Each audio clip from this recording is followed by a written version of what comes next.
Salut les amis, c'est Samuel, très content de vous retrouver aujourd'hui pour une review sur laquelle j'ai un petit peu de retard. Chronopost a encore fait caca dans la colle, je vous l'avais expliqué. Et bien mon colis s'est encore perdu, je ne sais où, dans un centre de tri où ils avaient inversé les deux premiers chiffres de mon code postal.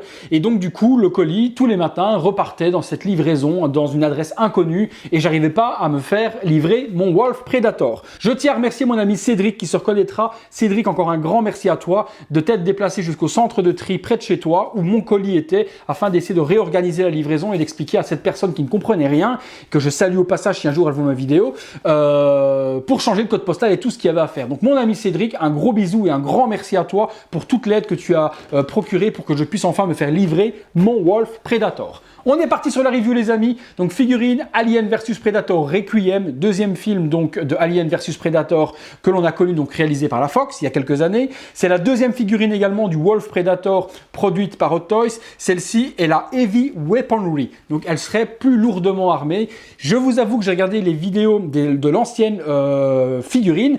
Et j'ai pas vu énormément de différence par rapport aux armes. Donc vous, par contre, si vous avez la première Wolf Predator et que vous savez exactement ce qu'il y a de plus par rapport à l'ancienne, eh bien faites-vous plaisir dans les commentaires et aidez la communauté à nous expliquer exactement qu'est-ce qu'elle a de plus. Parce que j'ai pas réussi à trouver. Elle est améliorée sur certains points. J'ai vu au niveau du body, ce genre de choses, qu'elle était beaucoup plus accurate aujourd'hui et beaucoup plus développée que la précédente. Mais au niveau du Heavy Weaponry, j'ai pas vu beaucoup d'armes en plus. Mais on va découvrir tout ça tout au long de la review. Le visuel, superbe boîte, hein. Là il n'y a rien à dire, Hot Toys s'est encore lâché sur la réalisation de la boîte, elle est sublime. On a justement le Wolf Predator en position attaque avec son arme, l'inscription qui vient sur le côté, donc Wolf, gaufré, Predator qui revient ici devant, donc magnifique sur tous les côtés, donc vraiment en relief sur toute la boîte. La boîte ne s'ouvre pas sur une partie qui permet de se développer et de montrer toute la pochette, et toute la couverture pardon, mais en tout cas le visuel est vraiment hyper joli. On a le viseur avec Wolf Predator qui est écrit dessus, Heavy Weaponry, le petit logo d'Hot Toys change et devient vert, c'est hyper design, c'est super joli pour rester dans les tons de la boîte. Même chose pour le Movie Masterpiece. Sur le côté, on retrouve le radar et l'inscription du début de Wolf. Sur l'arrière, on a le masque qui est magnifique, regardez en relief avec la lumière, c'est super joli. Les inscriptions des warnings sont en vert également et le tore du Predator qui revient ici sur le côté. Magnifique boîte, hein, franchement super joli. Sur le dessus, on retrouve le titre du film Alien vs Predator Requiem. Et sur le dessous, pareil. La boîte se lève sur un slipcover vers le haut qui nous donne une boîte vitrine sur la figurine. On a Wolf Predator qui est écrit Heavy Weaponry sur le devant. On retrouve une partie du Predator moitié invisible avec son camouflage. Vous savez le camouflage que peut avoir ce Predator dans la forêt, ce genre de choses. Très joli également. Sur l'arrière, le viseur, les cast and crew, donc le crédit de réalisation de qui a fait quoi. Et on revient sur la même chose ici. Elle a l'air d'être hyper complète. Je vous ouvre tout ça avec vous et on découvre tout ça en vidéo. Allez, à tout de suite. Le contenu les amis, on est parti, on découvre tout ça, je décèle la boîte et je vous ouvre cela. Alors il y a l'air d'y avoir énormément de choses dedans, donc ça a l'air d'être plutôt agréable. Hop. Je ne pourrai pas forcément vous faire un comparatif avec l'ancienne, n'ayant pas l'ancienne et en n'ayant même jamais eu l'ancienne. J'ai pas collectionné les Predators, moi donc je ne peux pas vous parler de l'ancienne version. Par contre, ceux qui ont l'ancienne, si vous voulez commenter et me dire ce que vous avez vu de différent, eh bien ne vous gênez pas, allez-y, l'espace commentaire est réservé à ça. Alors, on est parti. On a deux étages, non, un seul étage, avec une première partie ici devant où pas mal d'accessoires vont se trouver. Qu'est-ce que l'on a de beau? Et vous les découvrez en même temps sur le côté, comme d'habitude, en visuel. Alors, j'ouvre ça proprement et je vous décris tout ça. On découvre, on a donc deux grandes lames, donc deux lames longues et deux lames courtes qui sont en métal. Donc, qui vont venir se glisser dans le poignet de notre Predator. Donc, très jolie lame, très piquante. Faire attention de ne pas se blesser en voulant l'enfiler et se transpercer la main. Elle est très coupante et très blessante. On a également un shuriken. Shuriken qui est en... Ah non, qui n'est pas en métal. J'aurais cru que s'il serait en métal. Et le shuriken est complètement en plastique. Donc très fragile par contre, faites super gaffe. Les petites pointes ont l'air hyper fragiles et très blessantes également. Donc le shuriken... Personnellement, je trouve qu'au niveau du détail, ils ne sont pas foulés. Le paint dessus au niveau du centre est pas très joli. Je trouve que ça fait très plastoc, ça fait pas métal. J'aurais préféré vraiment avoir cet accessoire en métal dans le coffret. Hein. Franchement, là-dessus, je suis un petit peu déçu. On a deux mains également. Pas d'autres, donc pas beaucoup de mains sur ce Predator, 4 mains au total, les deux sur la figurine, et puis les deux pour tenir quelque chose dessus, donc des mains hyper bien peintes. Par contre, hein, on voit la peau du Predator, avec les pics sur le dessus pour venir vraiment fracasser comme un poing américain sur les dessus des mains, ça c'est super joli. On a un manche, Donc il y a un manche qui a l'air d'être un détonateur. Donc on a un manche détonateur. Le paint laisse à désirer aussi. Hein. Franchement, je ne suis pas hyper fan du paint sur les accessoires pour le moment. On a l'énorme gun. Donc il a son énorme gun. Ouais. Les armes, je ne sais pas ce que vous en pensez les amis, mais c'est pas du grand Hot Toys. Hein. Franchement, le weathering, etc., c'est pas... ça fait vraiment très plastique. Hein. On n'a vraiment pas un weathering ni une peinture qui est vraiment de très haute qualité. Hein. Ben, là, pour le moment, je suis très surpris. 3 petits accessoires avec des petits flacons, des petites seringues. Donc ça, ma foi, dans le film, je ne m'en souviens pas qu'il y avait ce genre de choses. Ensuite, qu'est-ce que l'on a? Des pegs supplémentaires. Ça, ma foi, c'est comme d'habitude. On a un fouet qui est en version repliée, qui va se mettre à la ceinture. Donc il y a la petite attache pour venir accrocher. Ben, c'est un peu pareil. Hein. Au niveau du paint, ça fait pas métal non plus. Ça fait vraiment très plastique aussi. Je suis mitigé, franchement je suis mitigé. Le fouet donc plié. On a le fouet déplié, donc énorme. Alors est-ce qu'il se déplie? Oui, j'ai un peu peur de casser. Donc il est en plastique, complètement pliable, avec une ferraille dedans qui permet donc de l'articuler et de le mettre dans le format qu'on veut, en format attaque si on veut, en format rond. Donc ça c'est plutôt ingénieux. Le paint est correct sur cet accessoire-là, le manche également, mais cet effet ferraille pour pouvoir l'articuler est plutôt bien fait. Je le pose. On a quoi d'autre? On a, à mon avis, un gun qui vient se mettre peut-être sur l'épaule. Je regarderai après dans le manuel, on découvrira le manuel ensemble. Donc on a cet énorme accessoire qui a l'air de s'allumer. Non, il n'y a pas de pile. Je pensais que ça s'allumerait avec un light-up, mais il y a l'air d'y avoir pas de pile à mettre à l'intérieur. Alors je regarde quand même hein, si on peut ouvrir. Non, ça ne s'ouvre pas. Il y aurait une partie, il y a une partie qui s'ouvre pour mettre quelque chose dedans, peut-être un bras. On verra après. Mais je vais prendre le manuel, les amis. On va regarder. Alors, le manuel, on le découvre ensemble, les poteaux. Je le déplie et je regarde ce dont on nous parle dans tout ça.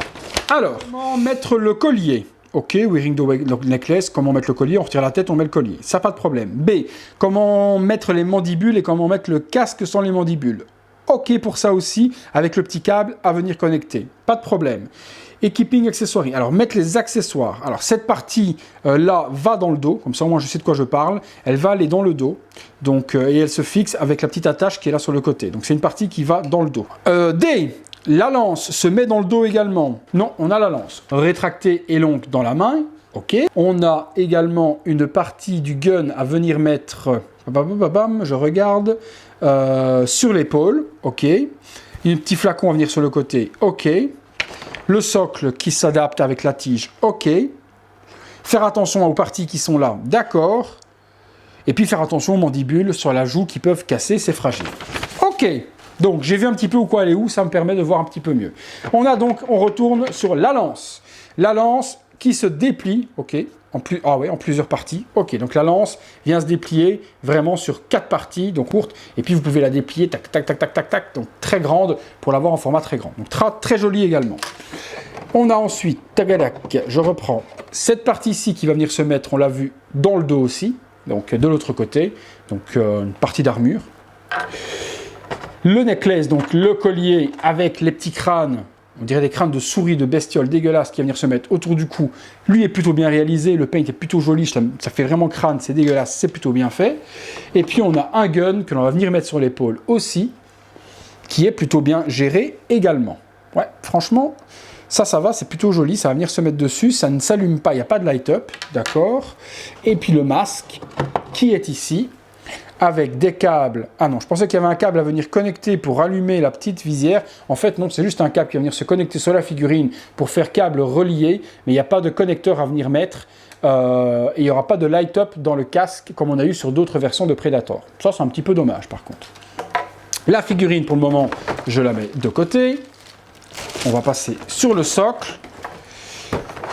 Socle qui est le même que la version précédente. Il y a un repaint dessus. Personnellement, je trouve que le socle, et vous le voyez comme moi, n'est pas peint non plus du feu de Dieu. Hein. C'est un verre qui est fluo, mais qui n'est pas réaliste du tout par rapport au verre de l'alien. C'est un cadavre d'alien décapité, donc la tête du alien et le corps à moitié décapité sur le socle. C'était le même sur la version précédente, mais là, le paint, c'est pas ça. Hein. Ah non, hein. L'alien est mal peint aussi, je trouve que l'effet brillant dessus n'est même pas bien géré. Et puis le sang de l'alien, c'est du bâclage. C'est pas beau du tout. Mais Hot Toys, qu'est-ce que tu m'as foutu? Honnêtement, elle est sortie hyper en retard en plus cette figurine. Et les accessoires, le paint, pour le moment, non, c'est pas du grand Hot Toys. Hein. De vous à moi, oh la vache.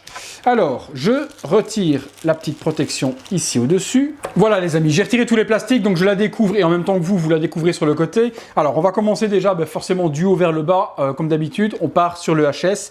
Le visage donc de ce magnifique Predator est pour moi hyper bien géré. À ce niveau-là, j'ai pas trop de soucis. Le paint sur le crâne est très beau. Les yeux sont hyper bien peints. On n'a plus cet effet un petit peu béné qu'on avait sur la version précédente. J'ai regardé les photos de la version précédente et il avait un air un petit peu débile.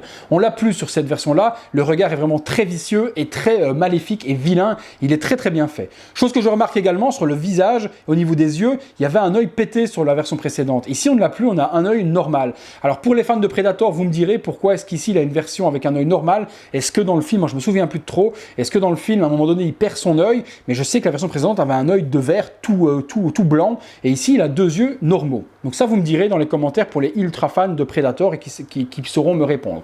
Les dreads sont toujours en silicone, hyper bien gérés, hyper réalistes. Ça, c'est super bien, ça fait vraiment l'effet. C'est hyper top, j'adore vraiment ce rendu-là. Au niveau des mandibules, eh bien, il a une mandibule qui est cassée, donc pas d'origine parce que la figurine est cassée, mais il a donc ces deux mandibules complètes sur ce côté ici, et puis il a une mandibule cassée ici au-dessus sur la partie haute. Donc ça doit être accurate par rapport au film. Les mandibules, je ne suis pas trop gêné par la section au moment où on les déboîte. Donc j'ai vu des photos où c'était mal emboîté et c'était pas très joli et ça se voyait fort. Ici, je vous avoue que comme je les ai emboîtés moi, je n'ai pas de problème de séparation de mandibules au niveau de la bouche ici, qui fait que ce serait dégueulasse. La chose qui me chagrine par contre un petit peu plus, c'est que j'ai remarqué qu'on est fermé. Ça, c'est un petit peu dommage, puisque quand on va retirer les mandibules, on peut mettre le masque, mais les autres versions de Predator avaient des mandibules totalement ouvertes pour faire cette bouche agressive, mais on avait aussi des mandibules fermées pour faire une bouche fermée. Ici, on n'a pas du tout ce type de mandibules. Ça, je trouve que c'est quand même dommage de ne pas avoir fourni ces accessoires, surtout sur une réédition de figurines. Donc ça, c'est pour moi un petit bémol sur cette figurine. Alors, la partie basse va s'enlever certainement pour mettre le masque dessus, donc ça, je suis OK. Le visage, pour moi, il est très joli. Les petites piques sont hyper bien faites. Voilà, pour le visage, perso, j'ai rien à dire. Il est vraiment très joli. Au niveau du corps, toujours très bien géré. Beau paint. Non, la figurine en elle-même est magnifique. Hein. Honnêtement, autant sur les accessoires, je suis vraiment déçu du paint, autant sur le paint de la figurine, l'aspect de la peau, les cicatrices, la maille au niveau du filet sur son torse, l'armure, elle est vraiment très bien peinte. À ce niveau-là, j'ai vraiment rien à dire. C'est vraiment une super figurine. On a le gun sur l'épaule. Je suppose qu'on mettra l'autre après de l'autre côté. La ceinture, les petits disques ici sur le côté qui se déplacent qui se déploient en shuriken sont bien gérés également. On a la ceinture avec les dents. Non, ça c'est vraiment du très haut Hot Toys. À ce niveau-là, elle est vraiment très belle. Les dreads dans le dos sont très jolis également, avec la couture qui vient remettre donc l'espèce de grillage en tissu autour de son corps. La partie de peau, non, le paint est beau. Honnêtement, le corps est magnifique. Là-dessus, j'ai rien à dire. C'est les accessoires qui sont vraiment très cheap au niveau du paint, mais le Predator en lui-même est vraiment très bien réalisé.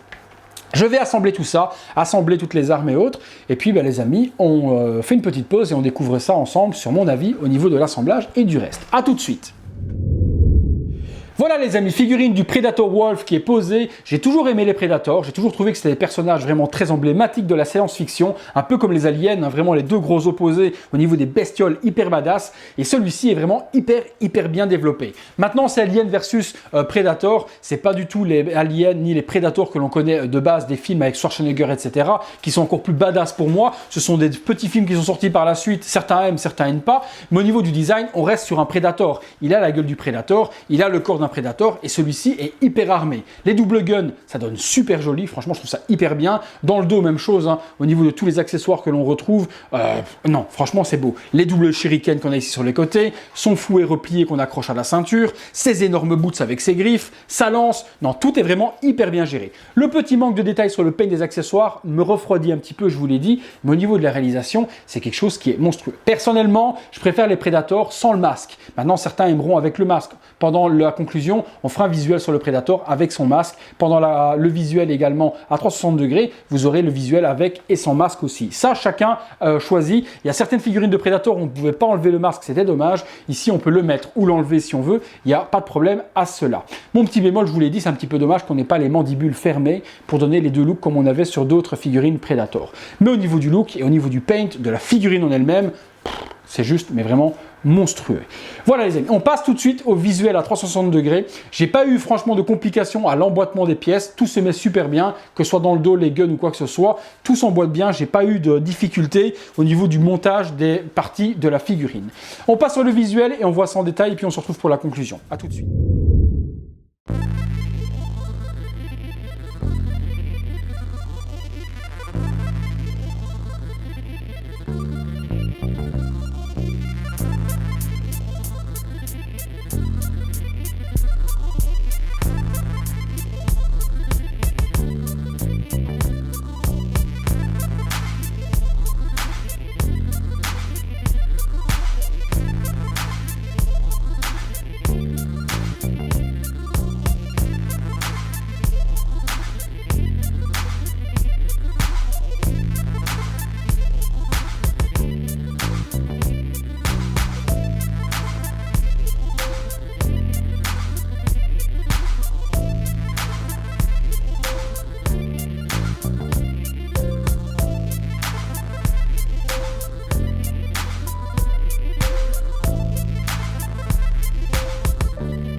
Voilà les amis, conclusion sur ce Wolf Predator Alien versus Predator Requiem. Comme je vous l'ai dit, il y a du bon et il y a du moins bon. Au niveau du bon, eh bien, le personnage en lui-même, le corps, le paint, le visage, la bouche, tout est vraiment hyper bien géré pour moi. J'ai pas vu vraiment de choses désagréables à ce niveau-là et des choses que l'on pourrait critiquer. Une fois que tout est assemblé, elle a une badassitude monstrueuse. C'est vraiment quelque chose de hyper bien géré.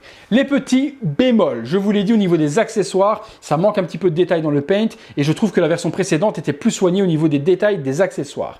Deuxième petite chose qui est un petit bémol pour moi, vous le voyez, lorsque l'on veut déplier le petit brassard, eh bien il est impossible de tourner le brassard pour qu'il le regarde. Donc on ne peut pas tourner le brassard ni le bras pour que donner la tête sur le bras du Predator et faire comme s'il est en train de pianoter sur son appareil électronique sur le bras. Ça, c'est un gros bémol pour moi également. Troisième petit bémol, je vous l'ai dit, le fait de ne pas avoir les mandibules fermées pour une réédition, c'est vraiment très dommage de n'avoir uniquement les mandibules couvertes. Donc voilà, ça c'est mon petit point de vue à moi. Comme toujours, il n'engage que moi. Dernier point négatif, désolé, excusez-moi, c'est le shuriken qui est en plastique et qui n'est pas en métal. Il fait vraiment trop plastique stock est vraiment trop cheap. Ça, c'est vraiment dommage parce que c'est une arme qu'on aurait dû avoir en métal. Voilà. Vous êtes seul juge maintenant de savoir si le personnage en lui-même est assez badass pour vous l'acheter. Moi, je dirais que oui. Maintenant, si les points faibles vous empêchent de l'acheter, ça, c'est vous qui jugerez à cela. On la trouve sur Internet à Hong Kong, disponible immédiatement. Comme d'habitude, vous avez les liens partenaires qui sont dans la description de la vidéo. Au niveau du tarif, on est aux alentours de 330 €. Si vous n'êtes pas pressé et vous voulez l'avoir plus tard, puisque c'est une réédition d'un film qui existe déjà, vous pouvez attendre la sortie française qui est aux alentours de 279 € chez les vendeurs habituels, Figurine Collector ou Obi-Wan. Voilà les amis, c'est tout pour moi, c'est tout pour celle-ci. On se retrouve comme d'habitude les amis sur les réseaux sociaux habituels, Facebook, Instagram et Twitter. Et pour les autres, eh bien rendez-vous pour une prochaine vidéo. Merci à vous et à bientôt. Salut!